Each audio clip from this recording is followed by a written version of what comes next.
यशोधरा को यह मालूम हुआ कि सिद्धार्थ प्रवज्जित होना चाहते हैं, तो उन्हें सराहना देते हुए यशोधरा ने कहा, आपका निर्णय उचित निर्णय है। मेरी सहमति और समर्थन आपके साथ है। मैं भी आपके साथ प्रवज्जित हो जाती। यदि मैं प्रवज्जित नहीं हो पा रही हूँ तो इसका एकमात्र कारण यही है कि मुझे अभी राहुल का पालन पोषण करना है। अच्छा होता यदि ऐसा ना हुआ होता, लेकिन स्थिति का सामना करने के लिए साहसी और वीर होना जरूरी है। आप अपने माता पिता पुत्र की चिंता ना करना। मैं जब तक जीऊंगी उनकी देखभाल करूंगी। अब मैं इतना ही चाहती हूँ कि जब आप अपने सभी निकट संबंधियों को छोड़कर प्रवज्जित होने जा रहे हैं, तो आप किसी ऐसे नए जीवन का पथ की खोज करो जो मानवता के कल्याण के लिए हो। सिद्धार्थ इस बात से बहुत प्रभावित हुए। इससे पहले उन्होंने कभी नहीं जाना था कि यशोधरा इतनी वीर, साहसी और उदार हृदय वाली स्त्री हैं, और वह कितना गौरवशाली हैं कि उन्हें यशोधरा जैसी पत्नी मिली। और समय ने दोनों को पृथक कर दिया। उन्होंने यशोधरा को राहुल को लाने के लिए कहा। उन्होंने राहुल पर एक पिता वात्सल्य दृष्टि डाली, फिर वहां से चले गए। सिद्धार्थ ने सोचा कि वह भारद्वाज से प्रवज्जा प्राप्त करें, जिसका आश्रम कपिलवस्तु में ही था। तदनुसार वह अपने सारथी छन्न को अपने साथ लेकर अपने प्रिय अश्वकंधन पर चढ़कर आश्रम की ओर चले गए। जैसे ही वे आश्रम के समीप पहुंचे, स्त्रियां और पुरुष द्वार पर एकत्र हो गए थे, मानो वे एक नए दूल्हे का स्वागत कर रहे हों। और जब वे उनके समीप आए, उनकी आंखें आश्चर्य से खुली थीं और उन्होंने बंद कमल की तरह हाथ जोड़कर उन्हें नमस्कार किया। वे उन्हें घेर कर खड़े हो गए। उनके चित्त भाव विचल थे, जैसे कि वे अपने नेत्रों से उनका पान कर रहे हों और प्रेम के साथ पुष्पित हो रहे हों। कुछ स्त्रियों ने तो उन्हें वास्तव में कामदेव का प्रतिरूप समझा, क्योंकि वह अपने श्रेष्ठ लक्षणों तथा अलंकारों से सहज ही अलंकृत था। दूसरों ने उनकी शालीनता और तेजस्विता से समझा कि अपनी अमृतमयी किरणों के साथ चंद्रमा पृथ्वी पर उतर आया है। अन्य उसके सौंदर्य से मुग्ध हो गई, ऐसी खड़ी थी मानो उन्हें निगल जाएंगी। वे एक दूसरे को देखकर लंबी लंबी सांसें भर रही थी। लोगों से घिरे हुए सिद्धार्थ बहुत कठिनाई से उस भीड़ से निकले। छन्न ने कत्थक को आश्रम में एक पेड़ से बांध दिया और वह भी वहां खड़ा था। सुद्योधन और प्रजापति को आंसू बहाते देख वो भी भावावेश में रोने लगे।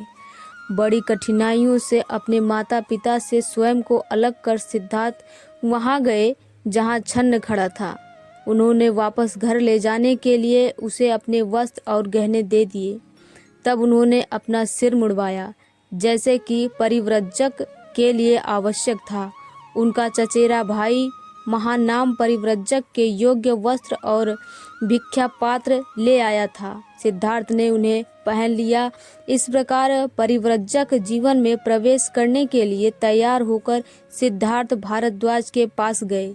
उन्होंने अपने शिष्यों की सहायता से भारद्वाज ने आवश्यक संस्कार किए और सिद्धार्थ के परिव्रजक बन जाने की घोषणा की, यह याद करके कि उन्होंने शाक्य संघ के समूह दोहरी प्रतिज्ञा की थी, एक तो प्रवज्जा लेने की, दूसरी अविलंब से शाक्य जनपद की सीमा से बाहर हो जाने की। सिद्धार्थ गौतम प्रवज्जा का संस्कार समाप्त होते ही अपनी यात्रा पर चल पड़े। आश्रम में जनसमूह एकत्र हो गया था। वह असाधारण था, क्योंकि सिद्धार्थ गौतम की प्रवज्जा की परिस्थितियां भी असाधारण थी। जब राजकुमार आश्रम से बाहर निकले, तब जनसमूह भी उनके पीछे पीछे हो लिया। उन्होंने कपिलवस्तु से विदा ली और अनोमा नदी की ओर आगे बढ़े। उन्होंने पीछे मुड़कर देखा तो जनसमूह भी उनके पीछे पीछे चला आ रहा था। वह रुके और उन्हें संबोधित किया, बहनों और भाइयों, मेरे पीछे पीछे आने से कोई लाभ नहीं है। मैं शाक्य और कोलिया के बीच का झगड़ा निपटा सकने में असफल रहा, लेकिन यदि आप समझौते के पक्ष में जनपद तैयार कर ले तो तुम लोग सफल हो सकते हो। सुद्योधन और गौतमी भी महल की ओर वापस चले गए। सिद्धार्थ के त्याग वस्त्र और गहनों को देखना गौतमी के लिए असहम्य था। उसने उन्हें एक कमल के तालाब में फेंकवा दिया। जब सिद्धार्थ ने प्रवज्जा ग्रहण की तो उनकी आयु केवल 29 वर्ष की थी। लोग उनकी प्रशंसा कर रहे थे और कहते थे, यह शाक्य कुलोत्पन्न था, यह श्रेष्ठ माता पिता का पुत्र है, यह संपन्न है, यह तरुण्य के मध्य में है, यह सुंदर शरीर और बुद्धि से युक्त है, सुख भोग में पला है और यह अपने संबंधियों के लिए लड़ा ताकि पृथ्वी पर प्राणियों के लिए शांति और सद्भावना बनी रहे। यह शाक्य तरुण था जो तानेदारों के बहुमत के आगे हार गया तो भी झुका नहीं और अपने किए हुए स्वैच्छिक दंड भुगतान स्वीकार किया, जिससे ऐश्वर्य की जगह दरिद्रता, भोग की जगह भिक्षा और घर की जगह बेहाल हो जाना था। और इस प्रकार उसके साथ उसकी देखभाल करने वाला कोई नहीं है और संसार में ऐसा कुछ नहीं है जिसे वह अपना कह सके। इनका यह स्वेच्छा से किया गया महान त्याग, यह बहुत ही वीरता और साहस का कार्य है। संसार के इतिहास में दूसरी उपमा नहीं मिलती। यह शाक्य सिंह कहलाने का अधिकार है। अगला भाग अगली वीडियो में।